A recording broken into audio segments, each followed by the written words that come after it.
Good morning, everyone. This is John Scarborough. Wanted to show you all these holes right here in this lean-to that we put up.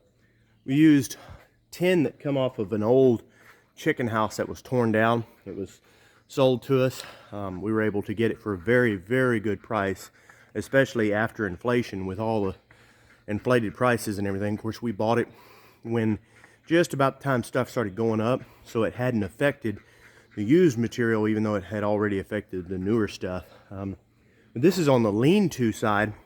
As I've said in other videos, we use brand new tin on the shop side. This is, we wanted to make sure that there was somewhere along the shop that was just completely dry. I mean, of course, on the walls we used older tin, but there's just no reason not to on that for a shop. But we did want to make sure we had good dry tin up there. It just gives you options and keeps everything dry in there. But in here, you've got a dirt floor, and it's just the occasional drip that you might get and all like that. But if you have holes in there, and this run of 2x4, of course, it's just laid up there. We have not, you can tell it's not straight or anything because it's actually pushed down. We have not screwed it down just yet. We laid it up there. We had to do that a little bit different, but I believe I've got that in another video as to why there's a 2x4 there versus an actual 4-inch, because a 2x4 is 3.5 inches and this purlin is 4 inches. So, I mean, you can pretty much tell why if you look at that. I mean, the angle's different. You change a complete angle, so it goes uphill, and that actually needs to get shoved up. So it changes it to about 3.5. But anyway, I've got other videos on stuff like that. That still needs to get screwed down and straightened up, and that will cover up most of these holes. So if you're going to do that and cover it up like that, what you have to do is you have to make sure you put a screw in every single one of those holes, because any hole that you don't put a screw in will obviously it's going to leak, and that's wood. It's going to leak on the actual wood and rot that out. That's one thing I really like about the purlin, is it's a lot less likely to rot out. So what it actually will do is you'll know about the leak long before it damages the steel. Eventually it will damage the steel, but it gives you a good chance to know about it. But like if you start leaking on this, usually by the time you know about it, you've already rotted a pretty good bit on that lumber. But anyway, so on these holes on a lean-to like this, I mean, you can tell everywhere the light's coming through, there's a hole there. That's not a huge deal on a lean-to, but we did want to go ahead and patch them. I mean, that's not very hard to do. We just came through with some, it's MP1 is what we actually used. I've been told that it's better than just plain old silicone. It costs about the same. I'm not a professional with that. I've done some professional roofing and worked for some here and there, so I just do what the professionals that I worked with inform me to do. So I mean, I'm not going to tell you that that's the best thing. I don't know for sure, but I have noticed it in my own experience over time, within the last 7-8 years now of using it. I really like it better than silicone. I think it's better. And even silicone, I mean, I've used silicone. It works pretty good for some places. The biggest problem with all of these types of things, these sealants like this, is UV. Okay, even stuff that has a UV protecting agent inside of it, that stuff will still eventually go bad. Okay, you can tell I've missed a few holes. I actually had something sitting there and I couldn't get to them there where it was. But anyway, so I ended up getting most of them, but I still have a few more. I ran out of a tube. But so the UV will eventually wear that out no matter what you do. And so one thing I do is I come from up underneath rather than going on top. Okay, and I'll see if I can, not sure if I can show you exactly. Here, I'll walk over here to this tin over here on the wall.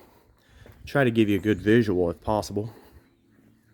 So let's just pretend that this is the hole that I'm trying to seal up on top. So if I come from the top here and I fill that full right there, a lot of times what you'll see people do is they will spread it out like this right here, or it will lay down itself and spread out. And of course, this is a little bit different. It's not a silicone material. It's a little bit of a different material. I think it's actually somewhat better than some of the stuff, but it's susceptible to UV damage just like everything else. That's why the best screws, these are not the best screws, but the best screws will fully cover that rubber in order to protect that and keep that from happening. But anyway, so if I did that, then I would fill the hole a little bit and then I would cover this. That's fine. It works for a few years, but what ends up happening, okay, so right now, if that water comes draining down this tin, it hits it, kind of goes over it, and you'll get a little here and there going inside. The steeper your roof is, the less of a problem. In fact, this wouldn't have been a problem at all out here, except for this is a very, it's not very steep at all. I mean, it's definitely very, very, I'm not exactly sure what it is.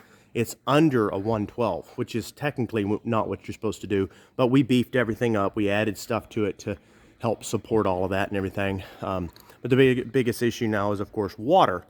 So when you've got a roof that isn't very steep, you're going to have more issues with it, which is why we're going ahead and sealing it off. But what you get is, like I said, the water drains down like this, and so when it's not very steep, then it'll drain down much slower. It's more likely to go into that hole. So when you patch that off for the first several years, it's fine, it's passing over it and everything, but it is creating a spot of resistance. It's hitting it, okay?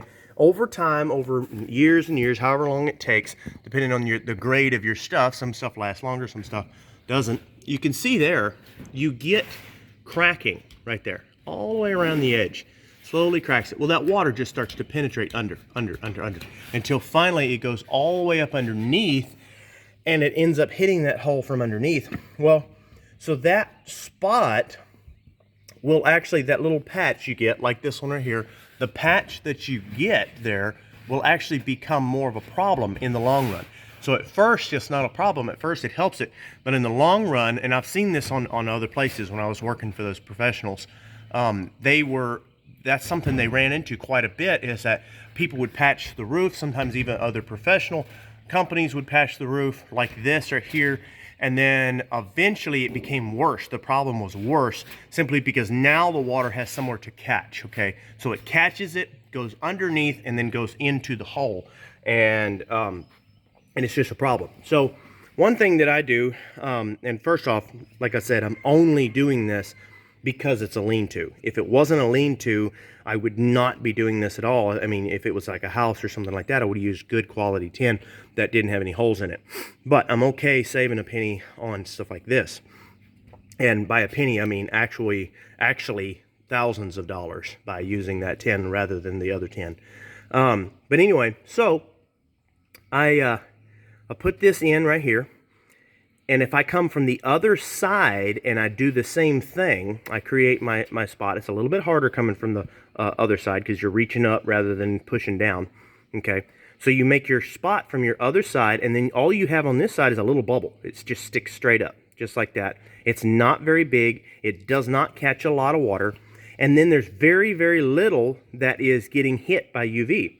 But then also I increase the thickness slightly underneath, which is easier to do because it's actually gravity's pulling it down, and it actually makes the thickness thicker.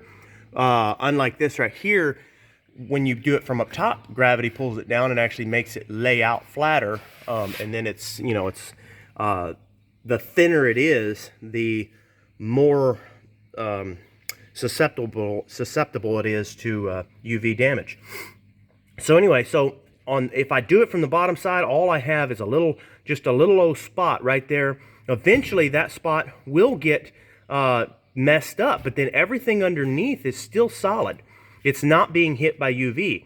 So that water would have to knock this off after many, many years. Then it's got nowhere to catch. It just keeps on flowing.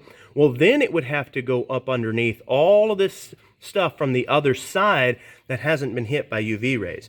So anyway, my point is no, it's not a perfect system. The perfect way to patch this is actually put a piece of metal behind it.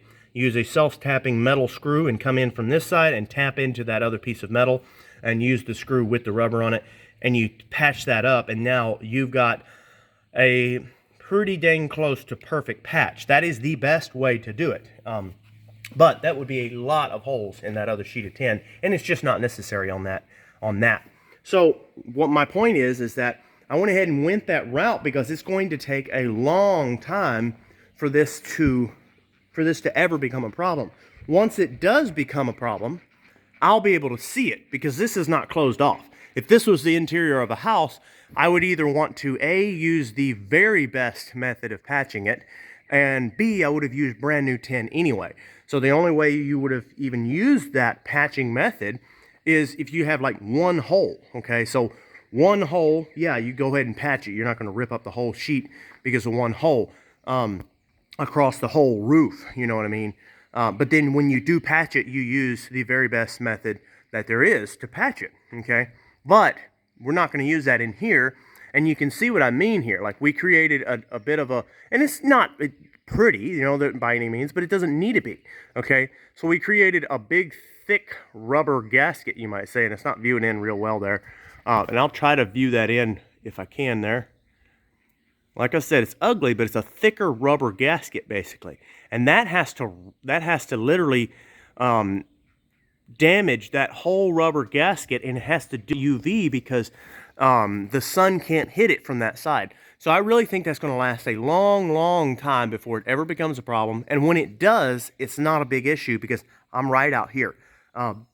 I can always see it. Once I do finally see a little bit of water dripping in, all I got to do is get it in from the underside, scrape it off, and redo it with some more silicone. It took me 1.5 things of silicone to get this far. I'm probably over 3/4 of the way done. Probably 2 things of silicone at the most. It was about $12 to do it, basically. So my prediction is this is probably going to last me, I would say last me over 20 years. But that is way undershooting. I wouldn't be surprised if it lasts for a long, long, long time. I really think it will. But worst case, even if it only lasted 5 years, for $12 is not that big of a deal because I can see it. So anyway, I just want to throw that out there, guys. I think that's a little bit of a better way to patch something if you're going to use silicone. Like I said, once again, I would only suggest using that method if it's something like this. It's a lean-to with a dirt floor and you're not that concerned if there's one little tiny drip on occasion. I definitely would not use it in a house. I would be fixing it the right way, and I would be definitely wouldn't use old tin for anything like that either. But if you do have old tin and you can actually see it, and you're going to use a silicone or a silicone type material like this one, I really prefer this coming in from the bottom side method. I think it works far superior. So anyway, don't forget to like and subscribe.